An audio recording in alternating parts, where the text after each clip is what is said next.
7 names, no games as I run it down the line. We got Kenny Ken put 100 on the tees with the streak for the cash. ESPN, Seth Curry with the shot. The prodigy. In reality, he's more like Seth, but he's all we got. Up next is Gentleman Jack, better known as Junior Blue. We told him not to do it anyway, but he did what he do. To his right is Devin, that dude, Eldad or Dirt Ass Dan. Just don't ask him a question, cause then he'll answer your question with another question, and then he'll add another question on top of that question. Damn. And I'm Red O, the Buck Wild Problem Child. Flow Butter, aka John Cutter. It's the league ambassadors, and we playing to win. At the 2-yard line, and make no mistake, we running it in. Pete Carroll, we see you. Thank you for visiting 32 Kings Road, hosted by the league ambassadors. I'm Ambassador Kenny Ken, and it is my pleasure to be here today with my brothers. This is episode 42 in the second season of our show, 32 Kings Road, and we will continue our discussion on the 2017 NFL playoffs. As a reminder, you can follow us everywhere on social media. Our handle is @TheLeagueAM. That's Twitter, that's Facebook, that's Instagram. Also, please visit our website, theleagueam.com. Check out our blog spot, Diplomatic Immunity. Also, please visit and subscribe to our YouTube channel, League Ambassadors. Let's get this show going. Junior Blue, welcome back, brother. What are you sipping on, sir? I got an Angry Orchard here, and I'm sipping on the fact that I was wrong. Before the Lakers drafted Lonzo Ball, I was like, nah, I don't want him. And they look like absolute shit when he don't play. And yeah, I was wrong. All right. Now we just need to keep him healthy. Dad, what you sipping on? We double fisting again today. I got a little bit of Blue Moon, Belgian White, and some Lagunitas. Risking it IPA. all. Risking it all. But I actually wish I was sipping on a screwdriver with a splash of cranberry like my girl, Millie Wall. Millie Wall is the 90-year-old grandma Vikings fan. She got real big on social media because she had never actually been to a live Vikings game, and the Vikings actually gave her 2 tickets. Her and her granddaughter went to the game on Sunday. And she likes to have a little sippy when she watches the game. You can't be under 90 and be named Millie. Right, exactly. You know, I was trying to figure out where he was going with it. I had to look up her name. I was like, oh yeah, her name's definitely Millie. It's for sure. Millie for sure. But she watches the game with a foam stress brick that she throws at the TV when they start fucking up. But they haven't had she hadn't had a reason to throw it. She went to that crazy game on Sunday. Commissioner. And he actually blessed her with Super Bowl tickets, so now she gets to go to the Super Bowl. So that's shout out awesome. to Millie. Shout out to Millie winning. She's the super ghost winning. of Prince. As long as she survived that heart attack. Hey, if they keep winning, she need to go to every game as long as she's alive. Yeah. However long that'll be. 2 more games. Oh, Millie. Redo, what you sipping on? During All-Star Weekend, they will air a interview between Kobe and Shaq. It's already been taped, but my problem is that shit has been taped 10 years too late. If y'all was gonna tape that shit when they fighting. I don't want to see this love fest that's about to go on right now for 20 minutes. It's called perspective. Fuck perspective. I want to see somebody get slapped. You ain't gonna see that. Yeah. We know. Kev, what you sipping on, baby? What's up, guys? What's up, everybody watching us on Facebook Live? We're back. I am sipping on Jim Beam tonight. I apparently like my bourbon like I like my women, black and extra age.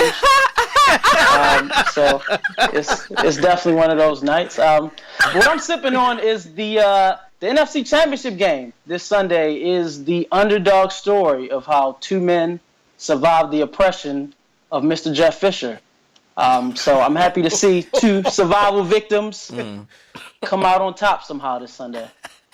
Oh. Why you going hard on Jeff? Leave Jeff alone. Jeff deserves everything.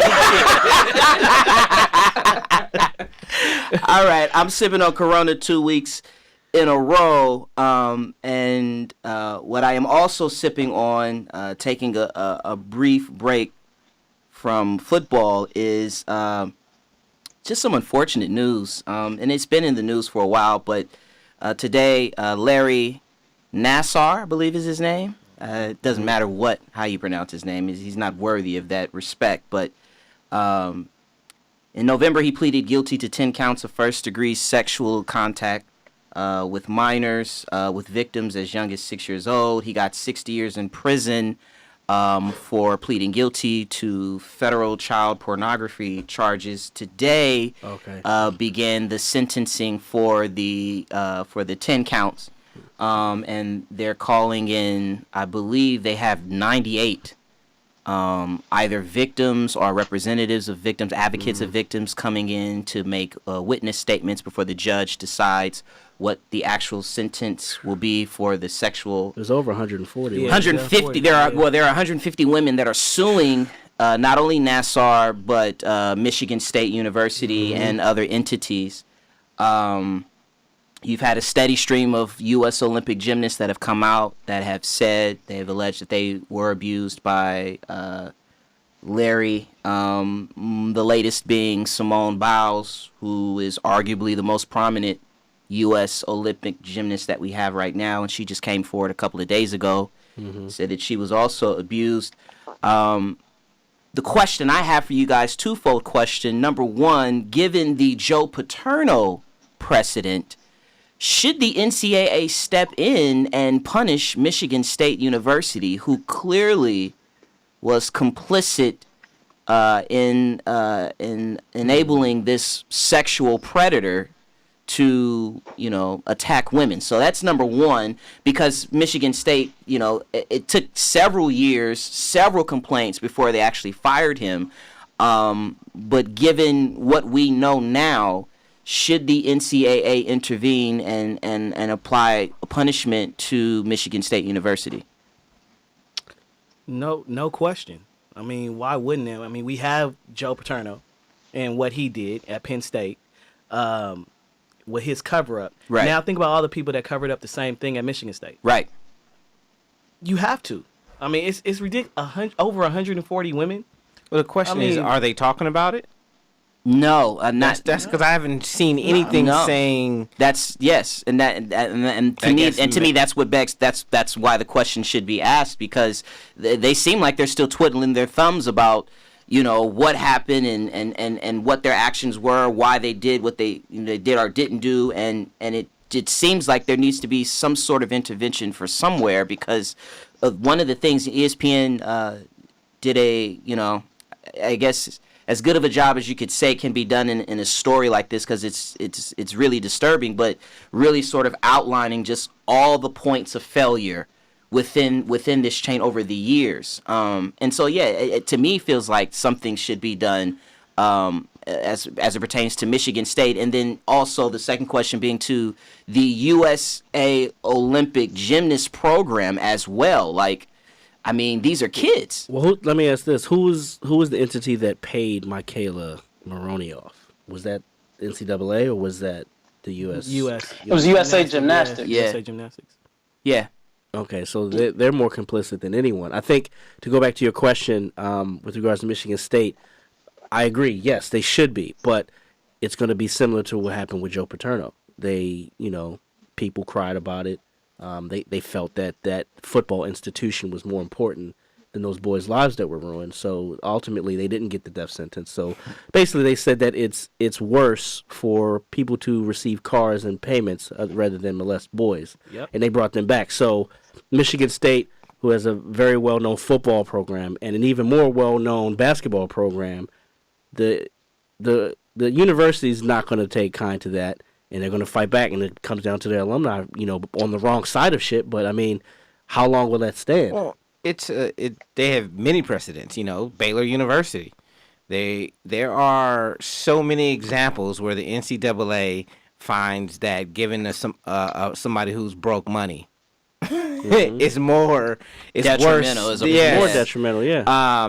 And I think they are counting their blessings. Tell you the truth, the fact that there are more the news media is preoccupied at this moment. And that's where when people pretend to care is when the spotlight is on you. And the spotlight is not on them right now because every day there's a new Trump story. There's a new something else that's more important. Because if there was nothing going on, then the spotlight would be on them. And it would probably be a different story. Kev? Yeah, I agree. I think, Michigan State has to suffer from this. U.S. Gymnastics has to be punished for it. And we have a precedent. Like you said, we've seen this before. This should be easier than any instance in terms of somebody suffering for these types of actions. But we talked about it a couple of shows ago when I brought up what happened with NFL Network. It's almost as though, like, we live in a culture of complicity. Like, everyone, for some reason, is on board with taking advantage of people who either have talents or don't and are relying on somebody else. These young women are relying on their instructors, their medical assistants, whoever, to help them get to the next step. And it's almost as though, like, to trade off that success, you have to, in some way, sacrifice a part of your body to somebody. And then It's a culture where everyone involved is okay with it or lets it slide. I can't. With everything going on in the world, with how the whole Harvey Weinstein and Hollywood thing went down, like, this is happening almost every week. And it's like, at some point, we as a whole, whether this impacts you or not, you have to stop what you're doing and really look yourself in the mirror and see how you, if in any way, you are allowing this to happen in your own life. Righteous Kev. Well said, Kevin. Well said. Let's get to our Brexit-Bootbag winner, Junior Blue. I don't even want to get We are. I think right now, if we ran a quick poll on Twitter, everybody would know who the winner is. So I'm not even going to say his name because he might be on suicide watch.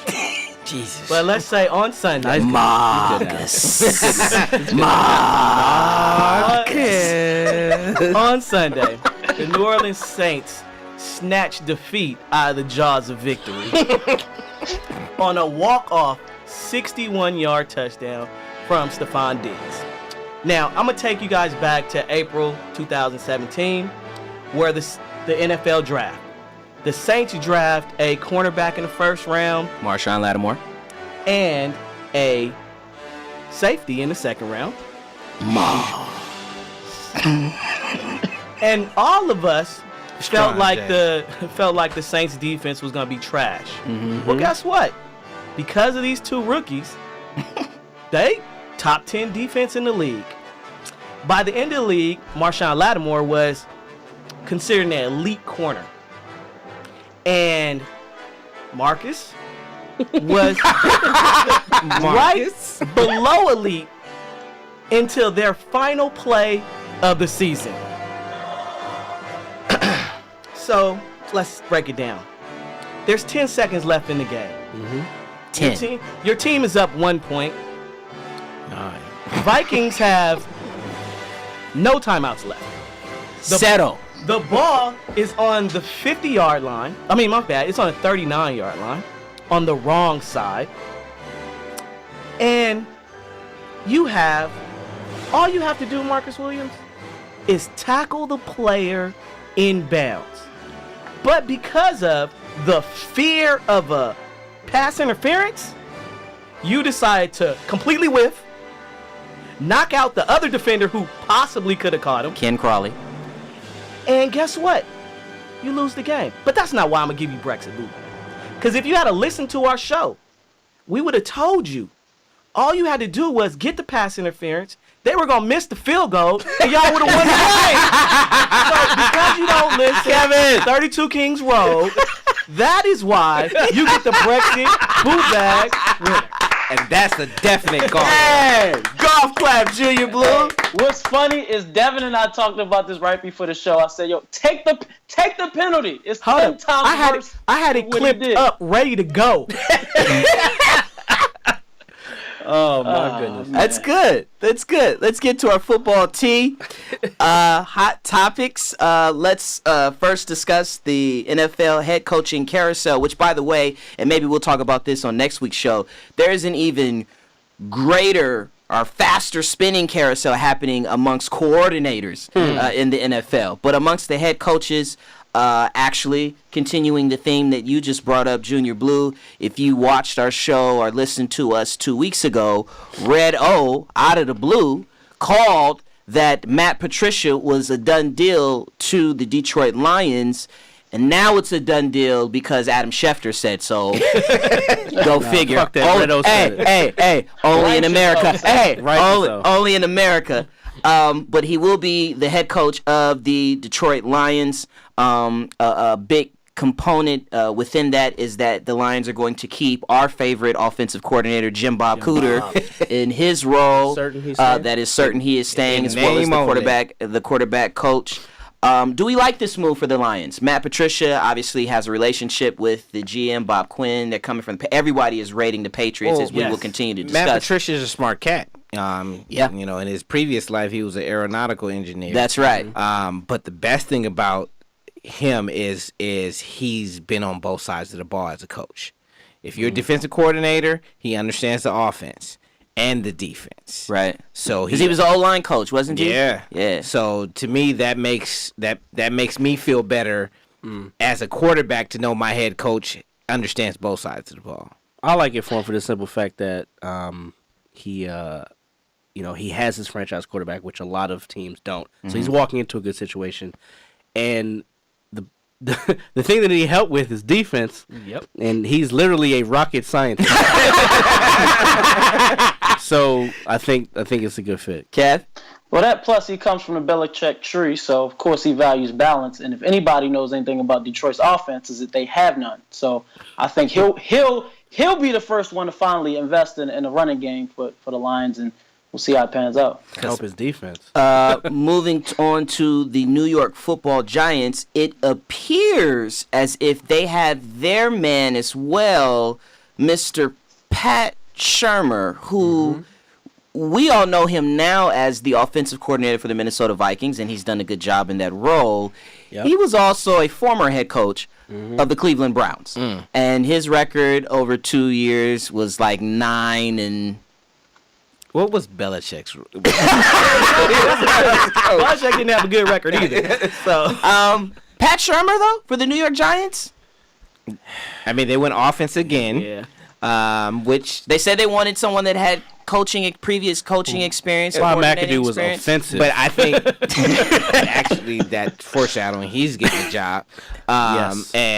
But I think it's more of Case Keenum and what he did with him, and they know they're bringing in a new quarterback. They're drafting a quarterback at 2. Yeah, so it's That's what the it's all league about. is going towards, where they see what happened with Wentz and they see what happened with Jarrett, and it's part of that program. And I also think that if they can, because I'm pretty sure they're going to keep Spags as the defensive coordinator. And again, they got a good defense. They spent a lot of money on that defense. Jerry Reese made sure of that. And, you know, they didn't play as well this year, but I think that had a lot to do with the ineptitude on the other side of the ball. Which is actually becoming a trend. Yeah, which is becoming a trend. You know, if one side did it. If one side of the ball is straight and secure like Detroit, they got the quarterback. Their offense is pretty good. They got a coordinator that they like. Going in and bringing in someone to help with the other side of the ball, sort of a divide and conquer type situation. Kevin? Hey, Kenyon. Well, I'll stay with you because we thought after Saturday's game, the word was that Mike Mularkey and the Tennessee Titans were getting ready to button up their situation and mend old wounds and move forward and usher in a new era. Learn when to shut the fuck up. And then 2 days later, the word was out that they had mutually agreed to part ways, which I think that's the new kiss of death. But it's not really a kiss of death because it's already happened, but we mutually agreed to separate. Now, the thing that's interesting is... We just going to call it our bite. The interesting thing is that around the same time it's being reported that Josh McDaniels is supposed to be the man for the Indianapolis Colts. However, you can't finalize things until after a team has already been put out. As we know, the Patriots they're well on their way. A new job is opened up in the same division, and it's debatable which situation is better, Kev. Which one would you take? It's not I'm debatable. about to say I know which one cares about that. I would definitely take the Tennessee job. Again, it's a team that just came out of the playoffs. They have that quarterback. They have weapons on offense, which just that sentence in and of itself is more than anything you could get in Indianapolis. Well, I get apparently- Luck is the god, but it's not healthy. Apparently, all of the coaches that have interviewed in Indianapolis are saying that they're all asking, they've all requested to see Andrew Luck's medical paperwork, and everyone is comfortable. Yeah, that's with- one of the reasons with- why they said he's comfortable with taking that. Yeah, job. and he's comfortable with taking, and why McDaniels is comfortable with taking the job. So, granted, Dev, I'll ask you, all things being equal, if Luck is okay, if he's legit healthy, is Tennessee still a better job? Yes. 100%. Dude, 1,000%. look, here's the thing. I think McDaniels winds up in Indy anyway. But the reason why their franchise quarterback is not playing is because that line is sex. The defense, Not sexy. yeah, sex. Their field goal kicker is 4 years older than Omar. Which is fucking old. Their owner is a pill, coke, and alcoholic. Yeah. Head. Opioid abuse. Yeah. So again, can you ask that question again? No, it's from a football standpoint. No, it's Tennessee. They were just in the playoffs. Yeah, and they're the worst team in the division with 2 playoff teams. Finally, Arizona Cardinals, they said at the onset that they were going to be very deliberate in their coaching search. They are doing that. They are super deliberate. They wanted Pat Shurmur, and then Pat Shurmur got the New York Giant job. Steve Wilkes is still in the mix, and the reason why he has appeal is because he has DeFilippo in pocket to be the offensive coordinator. But Mike Vrabel is still out there, who apparently is interviewing really well. He's gotten a lot of buzz. It's Munchak. He's getting the second interview with them, isn't he? Mike Munchak. Yeah. This is the old boys. Network. The O-line coach kidding for me? the Steelers. It's Arizona. Their again. When we talked about this before, their defense is there. I'm talking about the Old Boys Network. Oh, well, Steve Kerr. Hey, they hired Denny Green. Yeah, they hired Denny Green. But Bruce Arians, we know Bruce Arians is a soul man. But Good job, Kenyon. The second most famous man to wear cameras. But I just had a moment with you last. And in the last 2 years, the weather has changed. Okay, That's all I'm saying. it's a good job. I'm saying it's a good job, and you know they Arizona? Yeah, I think that's Mike Munchak, though? No, I agree. That's what's crazy to me. Mike He's on his second round, which means that, like you said, they're being deliberate. Yeah, But he's on that next stage. that's odd. It is, isn't it? I think Vrabel might wind up getting that. No. No? You got another scoop for us for Omar Schefter? Hey, I'll wait till I get my team to talk about it. 4 questions. Okay. Drew Brees, Le'Veon Bell, probably 2 of the most prominent free agents, and both of them were eliminated this past weekend, which those were my 2 Super Bowl teams done. Yep. Well, one of them shouldn't have been eliminated. But and both of them actually spoke on their plans or their intentions in the offseason. We'll start first with Le'Veon Bell, who actually a couple of days before Sunday's game said that if the franchise tag was used on him again, that he would seriously contemplate retirement. Do we believe Le'Veon Bell? I'll go around. I'll start with you, Redo. Fuck no. First of all, he already switched. After the game, he was like, I want to be here with my brothers. You ain't talking about retiring. Because, first of all, they're going to use it. And they've already told him they're going to use it. Because you're not letting Le'Veon Bell go. And you're not paying him all that money. Because it's a running back position. That's just the nature of the game. So, I'm going to call your bluff. And he's going to play. Because that's still, what, $24 million?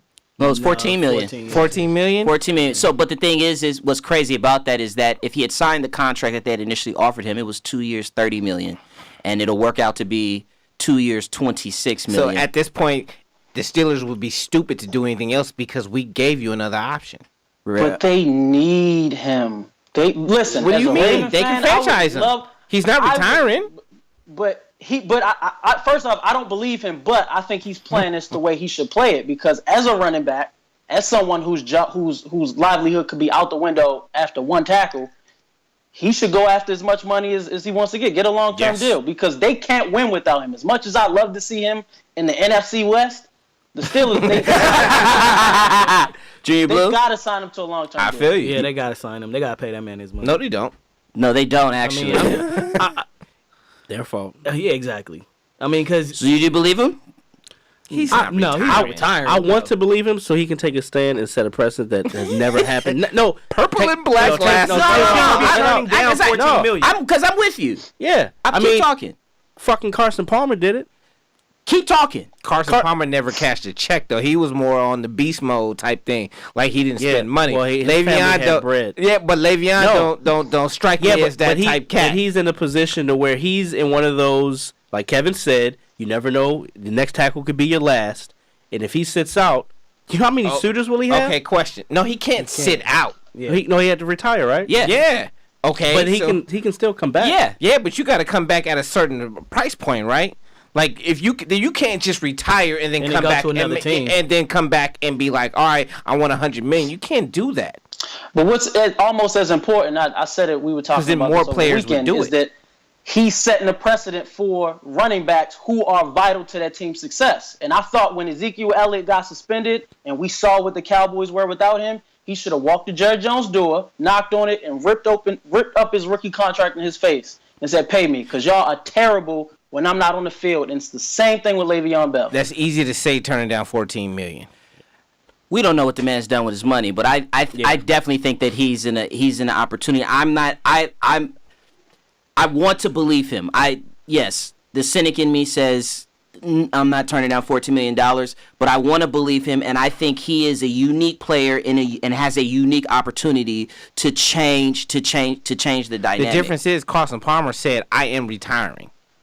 It was no thinking. It was no equivocal. It was, we I'm know done. What happened. He sat out a few months, and then the Raiders picked him. No, we traded. Drew Brees came out after his excruciating loss on Sunday and said that he doesn't want to be anywhere else. He's not going to entertain anyone else, that he wants to be a Saint. The question I have for you guys is, do we agree with that being his best option? What are his other options? Well, he can go into free agency. They're not going to franchise him. Drew He can go Brees into is free a agency. special cat. He's a special. He is what Indianapolis should have did with Peyton Manning. There's certain players that deserve to go out on their shield for the team they want to go out for, and he's one of those players. Yeah, but if it wasn't for a player not whiffing the fucking tackle, he would still be playing for the New Orleans Saints right now. Right. Like, you know what I mean? Like, it's not like they so have you're saying that's his best option? I'm not sure if it's I mean, that's the question. There are better teams than the Saints. That's but they also have better quarterbacks. No, we're not talking about. No. I'm saying I'm talking about both money wise and teams that are looking for a quarterback is the best situation for him because that's his motivation. That's his motivation. No, I feel like New Orleans is his best option. Honestly, I do, because that's where he wants to be first off. So their success this year will have him back for it's the equivalent of Kobe playing for the Chicago Bulls. Like, if you go somewhere else, like that's his best option. I feel like the that's difference a sentiment. is Yeah, that that's the Saints need. No. He brought a championship to New Orleans in a time when New Orleans needed it more than any other place in the world. And a lot of people thought he was gonna win it this year. Right. That Two of y'all man is. motherfuckers did. Yep. But yeah, first off, Kobe dragged y'all out 2 years longer than he should have. It's not And my B, point. The Saints, It's not the the Saints point. don't win a game next year if Drew Brees isn't on that roster. Moving on to Baker Mayfield and the Denver Broncos. So the Broncos, and I forgot who the second team is, but for the Senior Bowl down in Mobile, Alabama, it's the Bears. The Broncos and the Bears, their coaching staffs are the two coaching staffs for the players down in the Senior Bowl. The Denver Broncos had an interesting request. They actually requested for Baker Mayfield to be on their roster. Now, we all know that it's obvious for the teams that whose coaching staffs are coaching up these players, you get to get a little bit of a jump start, a little bit of a head start in terms of closely evaluating NFL draft prospects that are seniors. Do you like that fit? Baker Mayfield, Denver Broncos, Dad? Let's take a look at the three options. I'm going to go ahead. Dilly.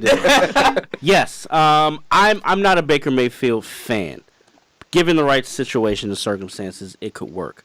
Now, to me, it depends on whether or not they get Captain Kirk or not. Yeah. Okay. Because whoever gets Captain Kirk, whether it's the Skins or them, that determines who's going to really go after this guy. Okay. In my opinion. But I think that's a smart move, to go ahead and try and, get some. Because you can, when you're actually coaching him before all the bullshit interviews and all that stuff, I mean, someone will prep him and get him in line. Hey, this is an audition. Mm-hmm. But it's smart for the organization. Yeah, Junior sure. Blue, isn't it a little bit curious, right? Because they have Paxton Lynch, who they just drafted in the first round.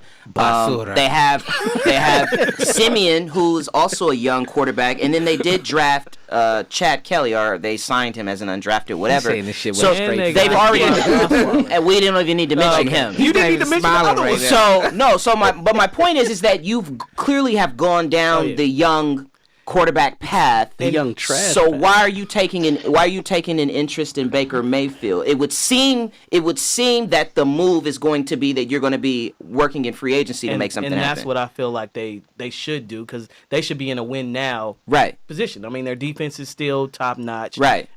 Baker Mayfield, he's a year, 2 years away. Right. I mean, if he ever is anything. Now, granted, if you get your quarterback, you get your quarterback. Doesn't matter. But it seems a little odd to me. I think the free agent, because I feel like somebody like Case Keenum can end up there. But see, I think that is a win-win situation. He's a Heisman Trophy winner. Mm-hmm. You get to see if the antics are really the antics or if he's real up close. Is he a potential franchise quarterback up close? Mm-hmm. You get to make that assessment yourself during the game, and if not, you move on. You meet more of him instead of his representative, which you would meet at the interviews. Because he's had off-field antics or on-field antics. He's almost on that Johnny Manziel type track. And if you see, okay, fine, this kid may have that it factor, then maybe we draft him, even if we sit him for 2 years. Because if we get Cousins and we, just cap him for 2 or 3 years and then we cut him. Finally, it was announced last week, after our show last week, the teams that will be participating in the 2018 NFL International Series. We've got the Seattle Seahawks. They will be taking on Junior Blue's Oakland Raiders. And that's at Tottenham Stadium on October 14th, week 6. Hotspur. They're trying to figure out which game will be when. We know there'll be Wembley Stadium, both games, Philadelphia Eagles versus Jacksonville Jaguars, and the Tennessee Titans versus the LA Chargers. Some really good games. It's about time. There's 3 games instead of 4. You know what's funny about that, though, is that the Minnesota Vikings, the New Orleans Saints, and the Rams all won their divisions, and those were teams that went to London this year. So the fourth one. Oh, and shit, damn, and the Jags, and the Jacksonville Jags. I was trying to be nice, Devin. And the Jacksonville Jags. So but on paper, these look like 3 really good matchups. We're going to one of them. We're going to one of them for sure. Maybe 2. Maybe. Probably 1. We'll be there for both. Yeah, we'll be there for both. Yeah, you like these games, Kevin? I like one of these games, and I'm sure you guys can guess which one that is. I want to see those grown-up Jags play against, hopefully, Carson Wentz. I'm not sure if he'll be back by then, but I think 2 playoff teams.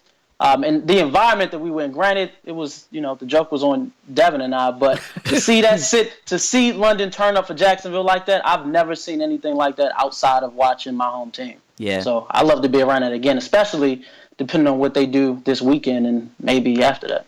All right, let's move on to Get the fuck out of here with that bullshit. Redo, take it away, please.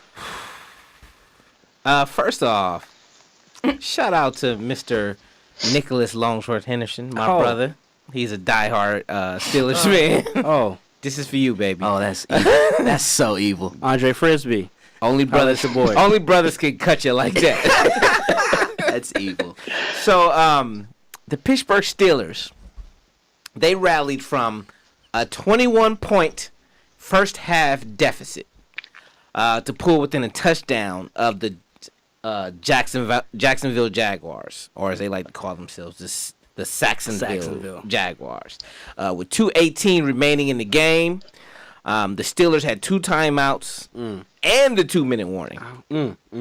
So, faced with the choice of going for the onside kick or kicking deep What'd they do? and forcing Blake fucking Bortles, to lead a drive from his own territory, Mr. Coach Tomlin, and I fucks with Coach Tomlin. I like him as a person. He elected to go for the onside kick. He's losing some luster.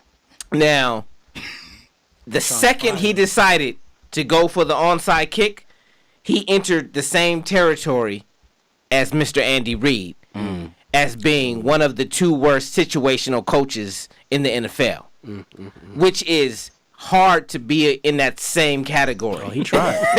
But he was like, nope, I'm going for it. I want to be in that same It's category. a couple cats this weekend. Exactly. So it was a rash, aggressive decision.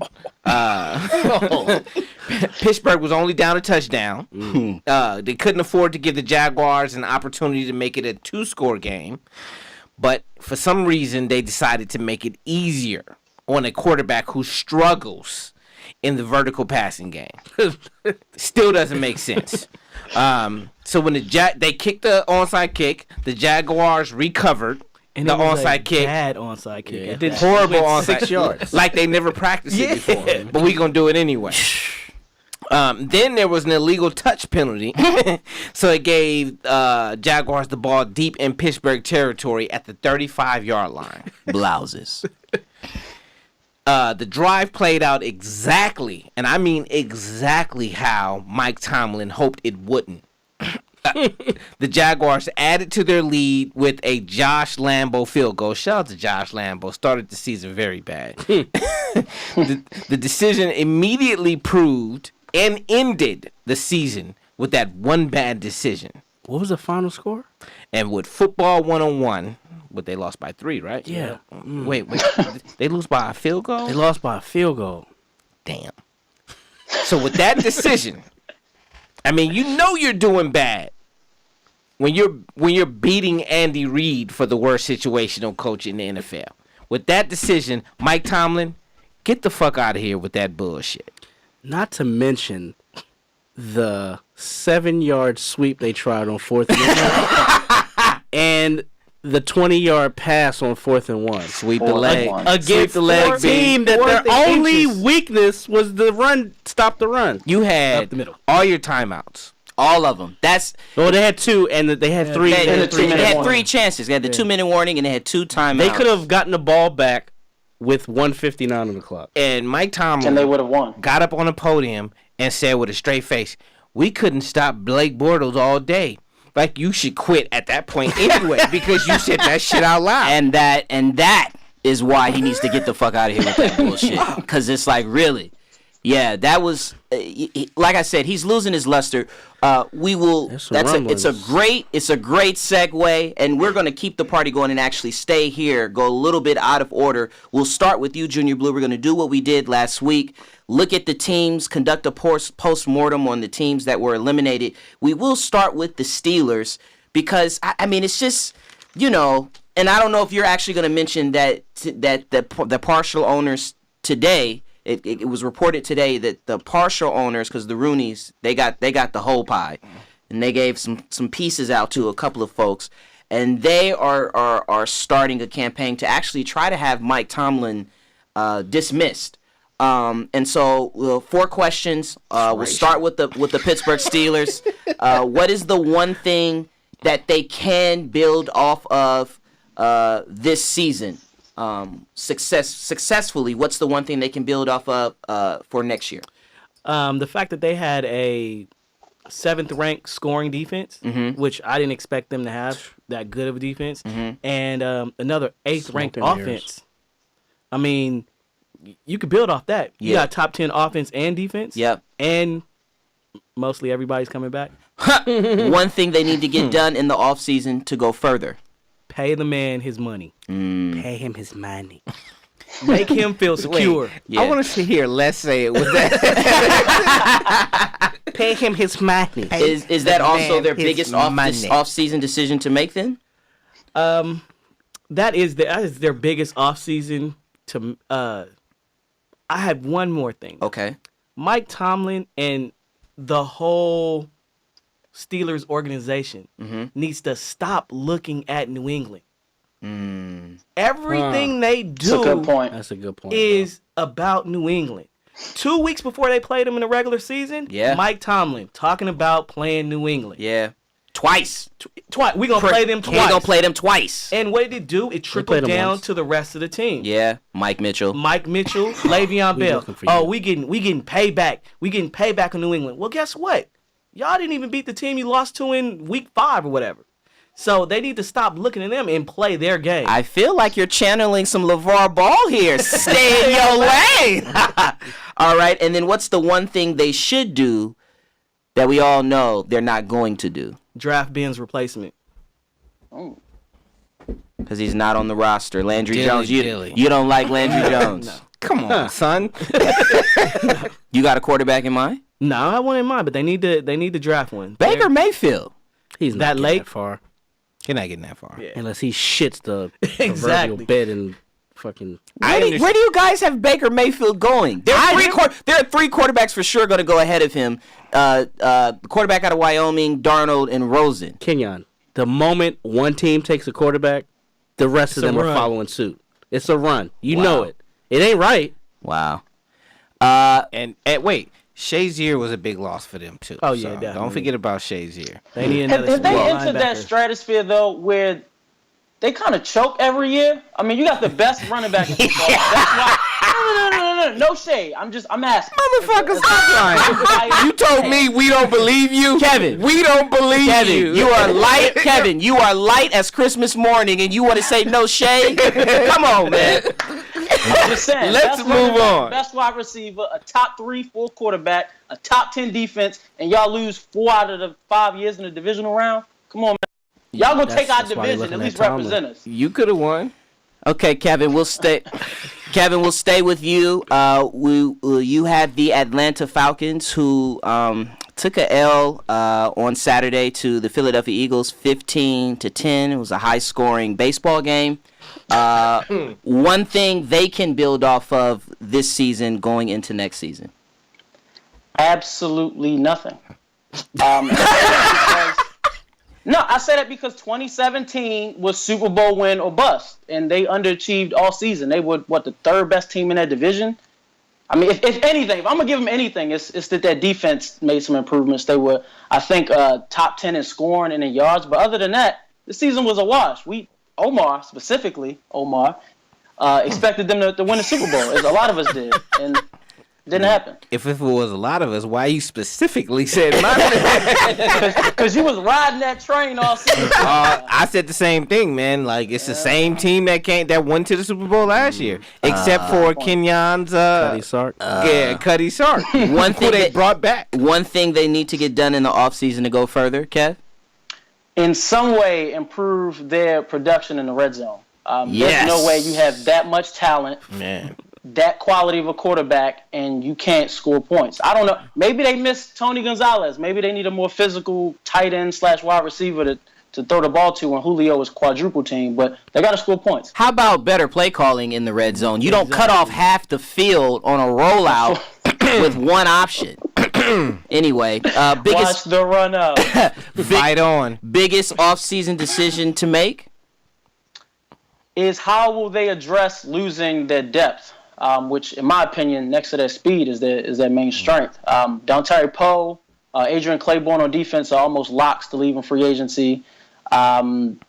Taylor Gabriel's probably going to leave. They underutilized him all season. Tevin Coleman's probably going to start somewhere on another team. So, I mean, those are your playmakers. What do you do when they leave? And they was underutilizing Tevin Coleman on Saturday, but I'll get to that a little bit later.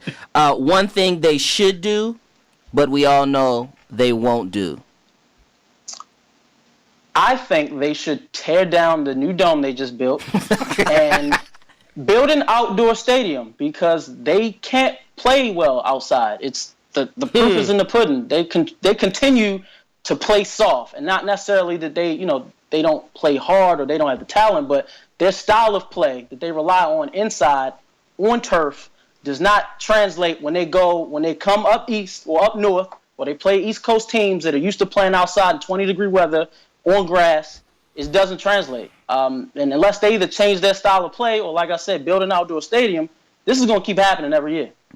Redo, you have the Tennessee Titans, who I think we all expected their season to end on Saturday night, and it did. 3 weeks ago, man. Fuck. Go ahead. One thing they can build off of this season for next season. A playoff victory against the Chiefs? That was more about the Chiefs than it was them. But exactly. I agree. One thing they need to get done in the offseason, besides obviously hiring a coach. No, that is the biggest thing they need to get in the offseason because they need to get that correct.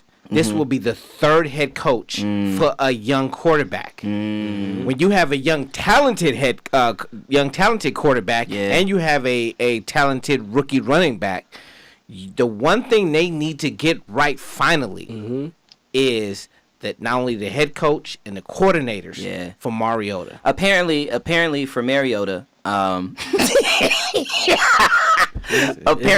it is Mariota, but what did I say? Mariota, Pittsburgh. Pittsburgh. I've been playing Mario Kart. I played Mario Kart for 8 hours last night. I'm not even playing with y'all. 8 hours. No, apparently that was a huge. Besides Malarkey's words, that was a huge bone of contention. Was his lack of development? Yes, well, that was why it's the same thing because the words were, "We are happy with his development and what we taught him," and the bone of contention with the GM and the owner was that they felt like Mariota went backwards. Yeah. So when they hear him say, "Nah, we're good," that was it for them. That's the only reason because they were ready. They were really ready to give him an extension. I wonder how healthy he was for real, though. Who? Mariota. That's not. He's not apparently, and he wasn't happy either with his. He didn't like the play calling either. They needed to hear the right words. He got up there and said, "Nope, we're going to do the exact same thing we did last year." Biggest off-season decision that they have to make. That's what we just asked. What you just asked me, the coaching decision. No, I didn't ask if that was the biggest one. I said that's the one that they need to get done in the offseason to go further. Now it can be the same answer. I'm sorry. No. I thought that's what you asked me before. I'm sorry. So the one thing they need next season to go further was the wide receiver position. Okay. You like Corey Davis? No, they need to add to the wide receiver position to go. So you don't like Corey Davis? They wide receiver. They suck for wide receivers. His first touchdown the other day. It was a beautiful catch. They ranked 25 in the league. Yeah, but is that a function of the play calling and the overall offensive philosophy, or the lack of talent? The tight end was the number one receiver. Yes. So it doesn't matter. That means you need to update. Okay. You need to figure something. So it does. If you believe that it was play calling, and you think Sam Decker is the man, Eric Decker. Sam Decker getting rebounds. They catching lobs. The Clippers was fighting. The Clippers was fighting today. 8 hours of Mario Kart, bro. 8 hours. Hey, the Clippers was fighting yesterday. That's all I was thinking about. Sam Decker. I had to look at you. I was like, I'm lost. Hey, he lost me. See, if I said they all look alike, we're gonna have Eric Decker. I mean, they revamped in the offseason. They revamped the wide receiver position. So they thought. Yeah, exactly. That's my point. So, but here's the thing: they have money Yeah. and they have draft picks. Yeah. So they're close. That's the only thing they need is wide receivers. One thing they should do, but we all know they won't do. Invest heavily in defense. You're in the division with the Jaguars, which is a thing I think they should actually think about Mike Vrabel, because first of all, he understands how to play against the quarterback you're going to play. What's his name? Deshaun Watson. There's a lot of Patriot influence in this league. Well, Still. their GM is from where? John Robinson is from New England. Bill O'Brien. Bill O'Brien is a Patriot. Overlapped. Yeah, Exactly. So that's why Vrabel is probably one of the and his thing is he may bring in Matt LaFleur, but he's also a head coach candidate too. Yeah. But if you invest heavily in defense, because the Jaguars have the number 2 defense in the league behind the Vikings. Yep. So that's the number 1 in the division. Then you're gonna if Luck is actually healthy. Yep. You need a great defense to play against him. Yep. Your offense, you're set. You just need a receiver. Yeah. You don't even need 2. You just need 1. Yeah. Because Sam or Eric Yep. is a good number 2. Yep. You just needed 1. Corey Davis They have a couple. is real. They have a couple. That's what I thought. They have a couple free agent defensive players. You re-sign them, but you also have 7 draft picks. Invest in that defense because the defense is, I want to say, 14 in the league right now. Devin has the New Orleans Saints, who will say it again for the 15th time on this episode, lost in excruciating fashion on Sunday. One thing that they can build off of from this season. That they have youth in the right place. Yes. They knocked it out of the park. They will probably get both the offense and defensive rookie of the year. They have 4 rookies on the all-rookie team, which is the most of anyone in the league. And the fact that they drafted well and have that good youth, their defense last year was so fucking bad that we thought it was going to carry over. And they've aside from that last play, they played well. Yeah. They played well. Mickey Loomis, Jeff Ireland hit the ball out of the park. Yeah. One thing they need to get done in the offseason to go further. Well, they have 3 key veteran players that they have to figure out what they want to do with, if they want to bring them back or not. So they have Sonny Vaccaro, Alex Okafor, and John Kuhn. Sonny Vaccaro, who all these players got hurt. Kenny, I'm sorry. I was like, what shoes we about to get? Hey, I actually wrote Sonny down. That's what it is. It's Kenny. Hey, good look. Hey, it's like the movie Fallen. Yeah. Did Omar touch you? It's on my side. Yes, it is. But wow. Okay, yeah. Kenny. I was nervous too. I looked at you. I was like, I'm like, Sonny ain't right. go. So yeah. Kenny Vaccaro. Yep. Obviously, they have good young talent in the secondary, but that veteran presence would have probably helped on Sunday. Yeah. He got hurt in November. Then Alex Okafor, who had a resurgence as a bookend on the other side of Cameron. Yep. But he got hurt. And they missed him. They could have used him. They could have used him on that last down. him, yes, in that fourth quarter. And then John Kuhn is somebody who, with that running game could help. I mean, granted, he got hurt early in the season, but by all accounts, everybody loves him, and he's a good locker room guy, someone good to have. So they have to figure out if they want to bring those guys back. All right. Biggest off-season decision that they need to make. How much and for how long do they pay Drew Brees? Right. The reason being is they have somewhere in the ballpark between 20 and 22 million in cap space, I believe. And he made 18 last year. And he's looking for an upgrade. So what do you do? Because you just gave us 3 guys, 2 of the 3 for sure that need to be there. Yeah. So how you going to make this magic happen? Exactly. So that's the biggest thing that they have to figure out because, I mean, he's already said that he's not going into free agency. He wants to be there forever. So you have to make the decision. I mean, their key ingredients of winning this year was their running game and their improved defense. And just to have Drew Brees, has the third most passing yards in NFL history in your back pocket to try to help you out when you need it is key. Just don't have him throw longer than 20 yards. In the first half. In the first half. Arm got to warm up. One thing they should do, and we all know that they will not do. This is something that they absolutely will not do, but they should consider doing it. Mm-hmm. And I think they should seriously take a hard look at moving on from Sean Payton. You know what?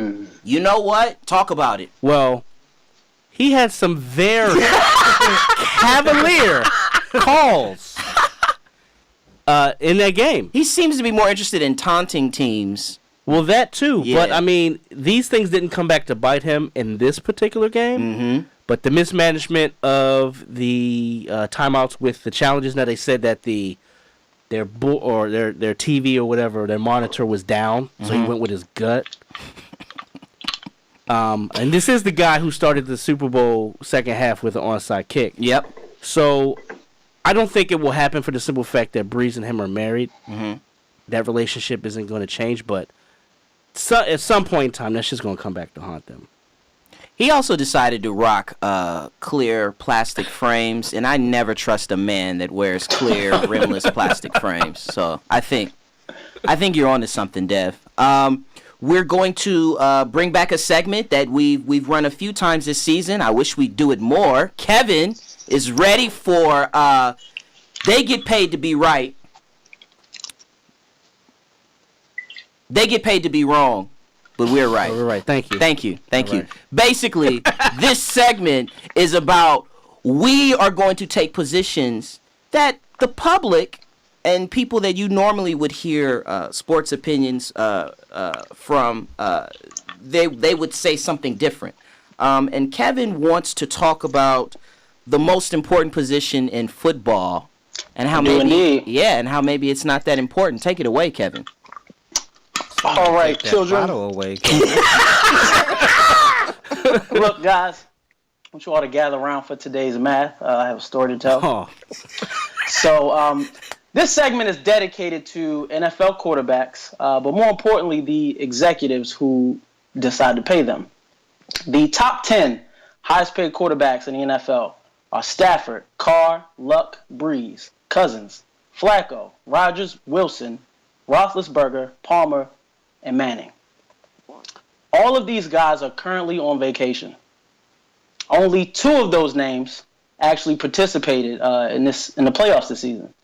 The 4 guys left, as we mentioned already on the show, playing in this weekend's conference championship game, is Case Keenum, Nick Foles, Blake Bortles, and of course Tom Brady. Now, yes, this season has been a strange one for the ages, I would say. As we've had unprecedented amount of injuries to star players, games ending in unbelievable fashion, as you know we saw last weekend. But we can't ignore that these 4 quarterbacks and their teams have reached this point because of how well the other facets on the team outside of the quarterback position have been performing, and that includes Tom Brady and the Patriots, which is why I think find a franchise quarterback and pay him $150 million. Make him the guy that takes all the credit and takes all the blame is just, in the ultimate team sport, is simply a poor business model. It's a formula for mediocrity if you look across the league. Because, yes, relying on a good quarterback does indeed make you competitive. You look at the Lions, the Packers, my Ravens even, but it isn't conducive to consistently competing for a Super Bowl. And as we can see now, success in the future of this NFL is based on your ability to win games in many different ways. It's not just relying on one player to play the hardest position in professional sports at the highest level just for you to have a chance to win. It's an unnecessary risk, especially when the 21 other positions on the field can impact the game just as much. And we see what Stephon Diggs did with his game-winning catch, Leonard Fournette, and even Fletcher Cox this past weekend. And, you know, as we can see, no quarterback truly carries his team on his own. You know, his success is a byproduct of the pieces around him. And you can look at recent Super Bowl winning quarterbacks. They've all had elite supporting cast. Tom Brady, Peyton Manning and the Broncos, Russell Wilson and the Seahawks, Flacco and the Ravens, Eli and the Giants. They all had good offensive lines, good running games, and good, if not great, defenses around them.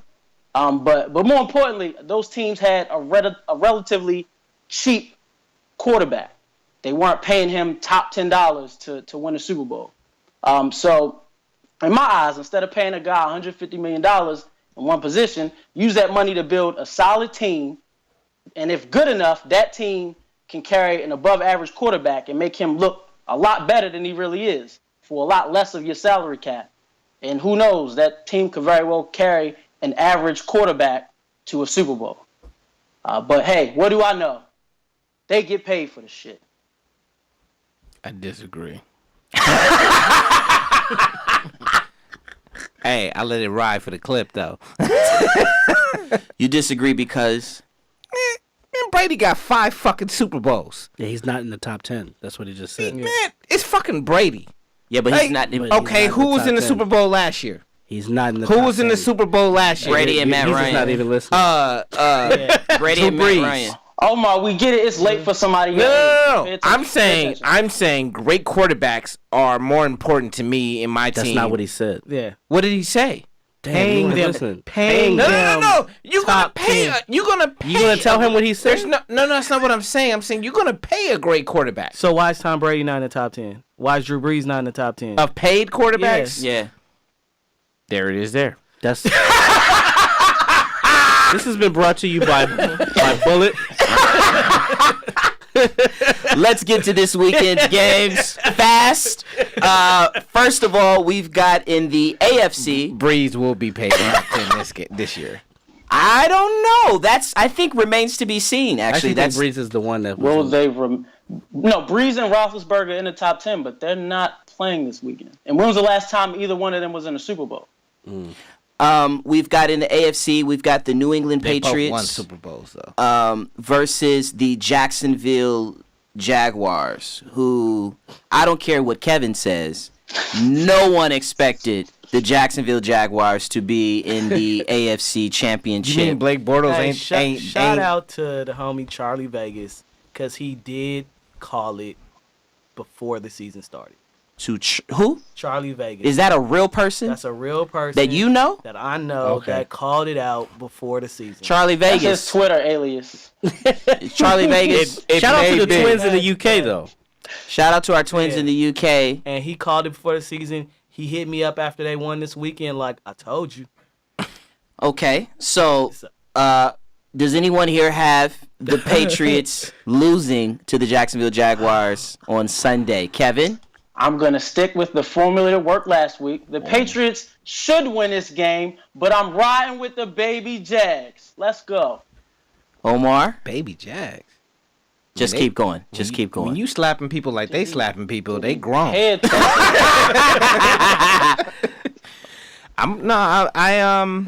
Fuck that. I can't. Oh God, Jags. Because Fuck the Patriots. all right. Yeah, man. My mind's telling me no. My heart says the Jags because they have the recipe to do it. It's just if that one key ingredient Mr. Shit on me. doesn't. Yeah, that's it. I mean, they can be. Like Can we he talked do it about. 2 weeks in a row? Can he do it 2 weeks in a row? Les. Tom Coughlin. I'm rolling with Tom Coughlin. So you picking the Jags as well. So You Jack know, hold up. You know how I feel about Boston. Right. All the way to New Yeah. Edition. Somebody got to pick the Patriots, man. We doing the Kenyon the is. Jags injustice. Yeah, I mean are you're picking the No, I'm picking the Patriots. I don't want them to win. Yeah, you're picking the Patriots. To be clear, our boss man of the studio, Mike Casantini, is actually picking the Jags. Listen, there are two things that concern me for the Jacksonville Jaguars. Number one, Blake, number two. the referees. There was a meme that I saw. Somebody said the AFC Championship matchup is set, and it was the Jacksonville Jaguars versus the refs. And I say that because, and I hate to be this cynical, I am not Oliver Stone, I promise. Speak on it, though. But Yeah, the coaching okay, problem. okay. The NFL has had a terrible year in ratings. These playoffs, which have been great playoffs every single round, steadily, week over week, have gotten worse in terms of TV ratings. Roger Goodell is sweating bullets that the Super Bowl in Minnesota is not Nick Foles and or Case Keenum versus Blake Bortles, is all I'm saying. Hey, Oliver. So JFK. That's one thing that concerns me. The way I see Jacksonville winning is this, okay? Bill Belichick is not going to allow Leonard Fournette to beat him. off the rip. Number 2, and Devin and I, we talked about this Sunday. He also is not going to allow Blake Bortles to get key quarterback sneaks that keep possessions alive. He's not going to spy. He's not going to spy. I think there will be a spy. Has he ever spied? He can't do both though, Kenyon. Yeah, he can. Both. You got 8 in the box to stop the run, and then you drop, and then that one extra guy that you're bringing down in the box is the spy for Blake Bortles on passing situations. It's intelligent football. But the thing is, hold on. The thing is this though. If Marquise Lee, D.D. Westbrook, and Mercedes Lewis can win one-on-one matchups, and that's what it'll come down to. They've got to win one-on-one matchups. Say those 3 names again. Hey, that's, you got to dance D.D. Westbrook and Mercedes Lewis. First of all, they all sound like names for chicks. Huh? What'd you say? Allen Hurns don't get any love? He's hurt. Is he? Yeah. His name too normal anyway. Yeah. Those three guys got to win one-on-one matchups for them to have a chance. Having said that, I just don't see the Jaguars defense is going to be there. They can hold the Patriots to even 17 points. I just don't let them boys play. I don't see how Blake scores 18. The only way they're letting them play is if you let Blake sling it all over the field, and we know that's not going to happen. So in the legend of Blake, get it right. Can Saxonville get to him? That's the question. Well, the thing is this though. Unlike Pittsburgh, who didn't consistently do this, stay with the run and run at them. Belichick again. There's gonna be a lot of Deion Lewis. There's gonna be a lot of Deion Lewis at the middle where shut they that are shit weak. down, B. Let's move forward. Next, we got the Vikings versus the Eagles. A true pick'em. I don't even know what the line is. I'm sure the Eagles are underdogs. Pick'em. It's not a pick'em. I don't think it's a pick'em. Okay, who do you got? I got the Vikings. Okay, Kev. Yeah, I'm picking the Vikings. Most complete team, and they're going to force Nick Foles to make plays, something the Falcons couldn't do. And you're going to force Case Keenum to make plays, too. You betting on that on the road? Case Keenum been making those plays. I seen him do it, though. yeah, on the road in the NFC Championship game? Versus a team that ain't never done it either? Neither one of them have. So, at that point, we're talking about... I'm taking the better team. Minnesota. I'm taking the Eagles for sure. Home team. Good for you. You don't believe in the ghost of Prince? We do. Yeah, home team. Rain, I mean, the same question. The difference is Minnesota's built to play in this weather, though. Philadelphia plays in Philadelphia. Yeah, but they have Nick Foles as their quarterback against one of the most complete defenses in football. This ain't Atlanta. Okay, listen. Don't act like before that miracle Hail Mary pass that Case Keenum had. Don't act like Case Keenum wasn't shit in the bed in the fourth quarter. Case Keenum showed up in the fourth quarter in the pressure situation twice though. Yeah, I will say this. He did it. Yes, he did it. I want to see. And they called it. And the thing is for Philadelphia, they called a great game for Nick. Minus the first play, they called a great game for Nick Foles. I think it'll come down to Jay Ajayi versus Jerick McKinnon. And I like Jay Ajayi better than Jerick McKinnon. No, I want to see, I as much as it pains me to say this, I want to see the home team play at their stadium for the Super Bowl. And shout out to my boy Andre. He's performing in Minnesota because he was friends with Prince. He's performing in the Village. For Super Bowl week? Yeah. I'm just going to say this. Vikings will score more than 10, and the Eagles will not score 15. What? That was the score of the last game. That was the score of the last game. Yeah, I think it's two different games. I mean, this is for all the marbles. I think there's nerves, there's pressure, and with two to the backup that's been playing 3 weeks. With to the two teams that have never been there, didn't expect to be there, and like I said, I think I'm comfortable with the home team. I'm taking the best defense. I'm comfortable with the home team. All right, we will see. Enjoy championship weekend. This has been another episode of 32 Kings Road. Follow us everywhere on social media. Our handle is @TheLeagueAM. That's Twitter, that's Facebook, that's Instagram. Shout out to Corona, Angry Orchard, IBA, Luganitas, Bullet Jim Bourbon, Beam. and Jim Beam. We will see you next week. Enjoy it. Cheerio. Purple rain, purple rain. Rest in peace, JoJo White. ESPN, Seth Curry with the shot. In reality, he's more like Seth, but he's all we got. Up next is Gentleman Jack, better known as Junior Blue. We told him not to do it anyway, but he did what he do. To his right is Devin, that dude, L Dad or Dirt Ass Dan. Just don't ask him a question, cause then he'll answer your question with another question, and then he'll add another question on top of that question. Damn. And I'm Red O, the Buck Wild Problem Child. Flow butter, aka John Cutter. It's the league ambassadors, and we playing to win. At the 2-yard line, and make no mistake, we running it in.